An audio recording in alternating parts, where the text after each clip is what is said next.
Hello, gang, and welcome back to the Hollywood Actors Guide to Surviving the Film and Television Industry. This is your host, Jennifer Lynn Warren. What's up, everybody? So I have a theory. An armchair theory. I have not much to back this up, but who cares? Let's go with this. An acting teacher once told the class that I was in that we needed to find danger in our work. And I was thinking about that today as I go back through all of my acting notes because I keep a meticulous journal with every class I take. Because learning is relearning, right?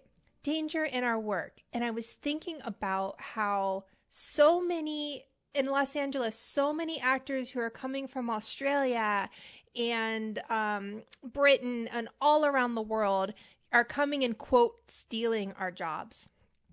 And I am wondering, and I would love to hear your thoughts, if part of that is because they are taking such a big risk going in there and doing their American accent, which they're not comfortable with and, is foreign to their actual nature.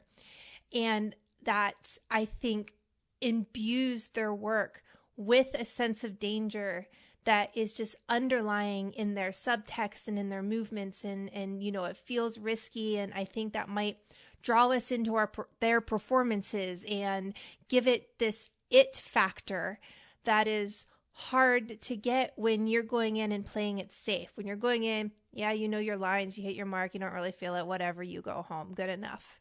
Whereas these actors, they're risking everything from coming from their foreign countries all the way to another country. Some of you guys are making a big deal about moving to Los Angeles. They're coming from other countries, fighting to get the visa, doing what they got to do.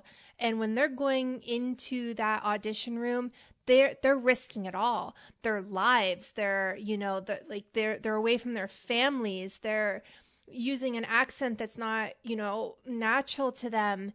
And so their work has this underlying element of danger to it. And what does that have to do with us poor actors that are just sitting here American born and we don't have that beautiful obstacle in our way? You can create obstacles. I think you can create danger in your work. Give yourself something, like play with giving yourself something that makes you really uncomfortable.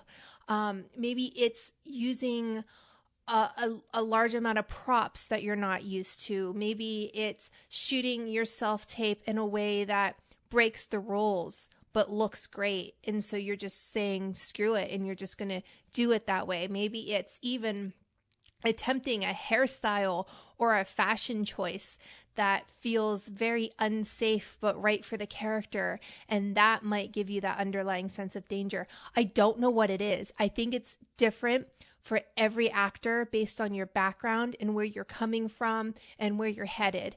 And it's different for every role and every script and every director and every casting director. Most importantly, it is different for every actor. Something that would give me that underlying sense of urgency and importance is not going to be the same for every actor out there. So this is something that I think you should explore, even in your self-tapes. Work with like a crazy prop, and maybe that's not the take you send in, but what if you're doing something crazy and you're exploring, and then when you finally do that quote take that you are going to send to the casting director, it's so much more alive because you've put this character through these paces and you can take all of that into your scene. Okay. Yeah, I don't have a black and white answer for you on this one, but I do think that idea of bringing a sense of danger to your work, I think there's something to that. I'm going to be exploring it myself in the next couple weeks, and I hope that you do too.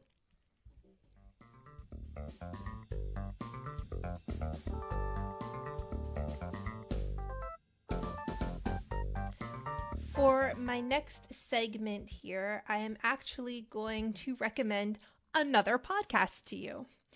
This podcast is called Killer Casting.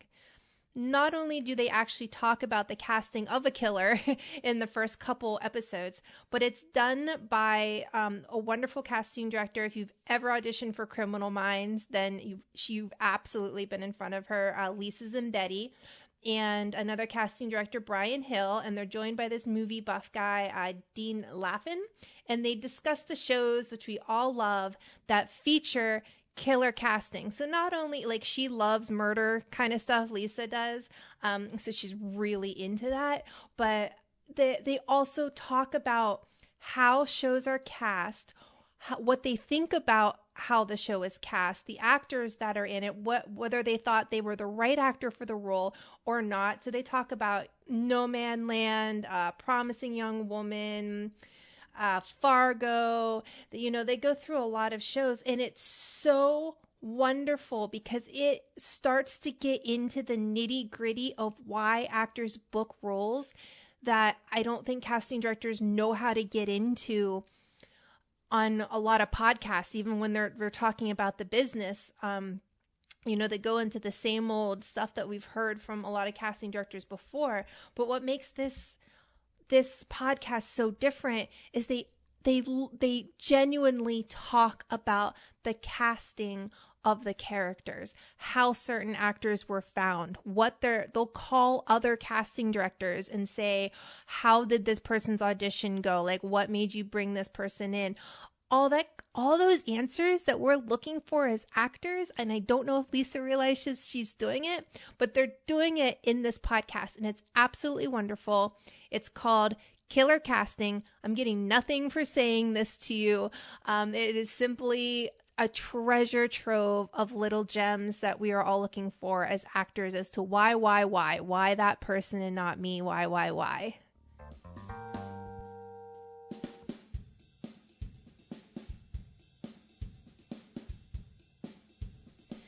This episode is brought to you by We Audition. I don't know if I've told you before, but there are occasionally casting opportunities also available on We Audition. That's weaudition.com. With our promo code HAG25, HAG25, you get 25% off. So it's only $7.50 a month to have on-demand readers for your auditions to get off book. If you're having an existential crisis, someone will talk to you, and almost all the readers on there read for free. And if they do a fantastic job, feel free to tip them, but it is not required. And I was thinking about putting some of my castings on We Audition. So, we'll see. We'll see if they let me do that. We'll see where the project is and if the producers would be okay with that. So you never know what's going to pop up on there. Make some friends.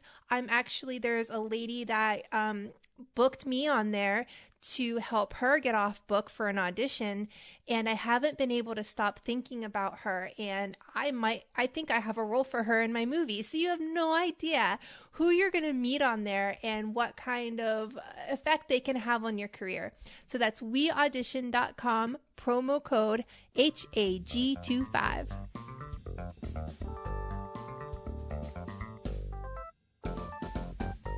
And finally, my friends, I want to talk to you how you are probably shooting yourself in the foot over and over and over and over and over again.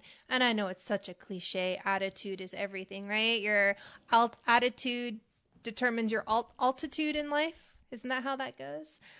But I keep hearing actors over and over again say, I hate auditions. I hate self-tapes.